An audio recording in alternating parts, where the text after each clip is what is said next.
Israel के अलग अलग इलाकों में देखिए ईरान की तरफ से हमले पर हमले हो रहे हैं, लेकिन हमारे सहयोगी रफत अब्दुल्ला डटे हुए हैं और आप तक हर एक तस्वीर पहुंचा रहे हैं। हर पल जिंदगी पर खतरा यकीनन मंडरा रहा है, लेकिन खबर नहीं रुकती। वॉर जोन से रफत अब्दुल्ला की ये रिपोर्ट आपको जरूर दिखाएंगे, लेकिन रफत खुद हमारे साथ इस वक्त मौजूद है।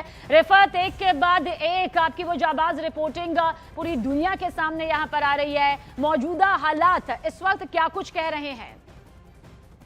देखिए, बिल्कुल तनाव लगातार बना हुआ है। लगातार अटैक्स हो रहे हैं, कभी टेल अवीव पे, कभी सेंट्रल इसराइल पे, कभी साउथ इसराइल पे या कभी नॉर्थ इसराइल पे। मैं आपको बता दूं कि मैं इस वक्त टेल अवीव में हूं और यहाँ पे भी आप देख रहे हैं कि सन्नाटा छाया हुआ है। हालांकि थोड़ी सी मूवमेंट लोगों की हल्की सी दिख रही है, क्योंकि अभी अभी रोशनी आई है, तो कुछ लोग जो है यहाँ पे दौड़ते हुए दिख रहे हैं। लेकिन कुल मिला के अगर हम देखें, मैं पहले आपको पूरा ये टेल अवीव दिखाने की कोशिश करूंगा, जो दर्शक हैं वो देखेंगे। ये देख सकते हैं आप, यहाँ पे सुबह बहुत ज्यादा भीड़ भाड़ होती थी, लेकिन अब मुश्किल से ही ज्यादा लोग यहाँ पे देखने को मिल रहे हैं। ये बीच का साइड है, ये वाला जो एरिया है, ये देख सकते हैं आप। यहाँ पे अक्सर लोग एक्सरसाइज कर रहे होते हैं, लेकिन एक आदमी मुझे यहाँ पे दिख रहा है, इर्द गिर्द कोई नहीं है। ये देख सकते हैं आप किस तरीके का सन्नाटा यहाँ पे है, क्योंकि अगर यहाँ पे लोग आएंगे भी, एकदम से सायरन बजेगी और लोगों को फिर से भागना पड़ेगा। बार बार हम देख रहे हैं सायरन बज रही हैं और लोगों को बॉम्ब शेल्टर में आना पड़ता है। और यहाँ की आम जिंदगी बिल्कुल, ये कहा जा सकता है, बहुत ज्यादा मुतासिर हुई है। बीच बीच में लोगों की मूवमेंट होती है, लेकिन जो ही यहाँ पे सायरन बजती है तो लोगों को फिर भागना पड़ता है। ये देख सकते हैं आप, ये वो एरिया है जहाँ पे हजारों लोग या लाखों लोग इस पूरे बीच के साइड से रहते थे, यानी आते थे, एक्टिविटीज होती थी। लेकिन अब बीच बीच में ही यहाँ पे एक्टिविटी देखने को मिलती है। सुबह का टाइम है, आप देख सकते हैं यहाँ पे किस तरीके का सन्नाटा है। ये रही बात मेन टेल अवीव की। ये बहुत ही सेंट्रली लोकेटेड प्लेसेस हैं जहाँ से मैं आपको इस वक्त विजुअल्स दिखा रहा हूँ। लेकिन लगातार जो है अटैक हो रहे हैं, काफी लोग घायल भी हुए हैं। और आपको मालूम है कि हाइफा में जो अटैक हुआ, एक और बड़ा अटैक था, उसमें 4 लोगों की मौत हुई है। मैं वहाँ पे स्पॉट पे था, मेरे सामने 3 बॉडीज वहाँ पे रिकवर की गई।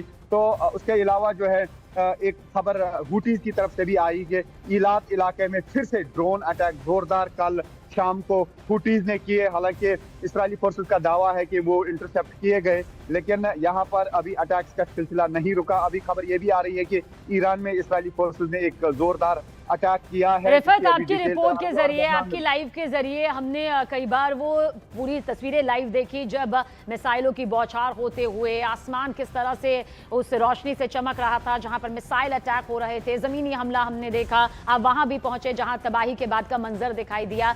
अभी स्थिति क्योंकि वो इस 24 घंटे का जो जिक्र किया जा रहा है, जाहिर सी बात है ईरान तो खामोश बैठेगा नहीं। वो उसका खौफ, उसका डर या उसकी तैयारियां कितने बड़े स्तर पर नजर आ रही हैं?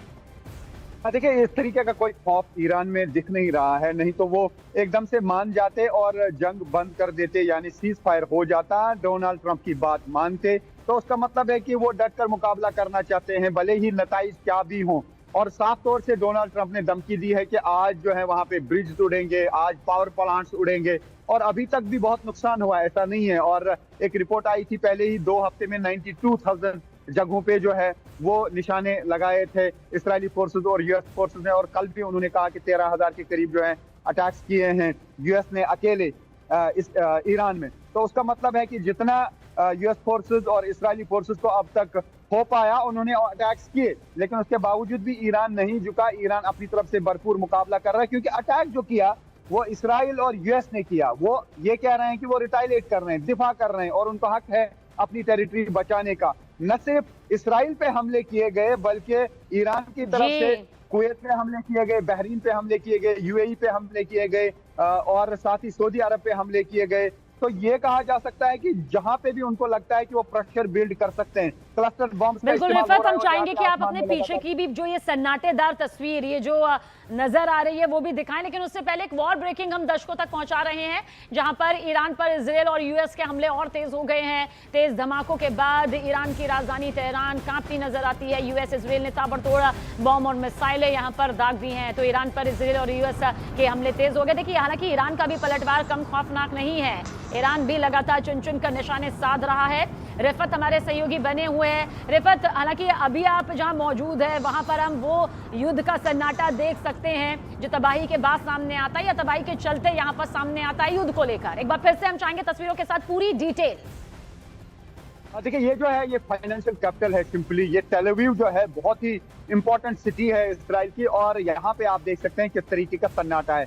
मैं अगर 360 पैन करूं यहाँ पे कैमरा, तो आप देख सकते हैं कि ज्यादा मूवमेंट लोगों की नहीं है। बहुत बिजी एरिया रहता था यहाँ पे, हजारों लोग सुबह आते थे, मॉर्निंग वॉक करते थे। अब कोई कोई आदमी यहाँ पे आता है और अगर अभी सायरन बजेगी तो फौरन जो है यहाँ से लोग निकल जाएंगे। ये आप देख सकते हैं, ये बहुत बिजी शहर रहता था। अभी आप थोड़ा सा गाड़ियों की मूवमेंट यहाँ पे देखेंगे, लेकिन अगर अभी सायरन बजेगी तो ये सारे लोग जो हैं बॉम्ब शेल्टर्स में जाएंगे, क्योंकि अब यहाँ पे लाइफ डिस्टर्ब्ड है और जो लोग ज्यादा मूव नहीं कर पाते हैं वो घरों में ही बेटर समझते हैं रहना। और ऐसा ही हम देख पा रहे हैं। यही वजह है कि यहाँ पे इर्द गिर्द जो है टेल अवीव में सन्नाटा छाया हुआ। ये रियल टेल अवीव की पिक्चर है, लाइव देख सकते हैं लोग। ये टेल अवीव है और आप देख सकते हैं इर्द गिर्द, हालांकि काफी खूबसूरत एरिया है, ये काफी खूबसूरत बीच है यहाँ पे, लेकिन आजकल यहाँ पे सन्नाटा है। ये जो जगह है ये इसको जेरूसलम बीच कहते हैं, टेल अवीव में है, नाम है जेरूसलम बीच। और आप देख सकते हैं चाहे रॉयल बीच हो, जेरूसलम बीच हो, यहाँ पे ज्यादा एक्टिविटी लोगों की नहीं है।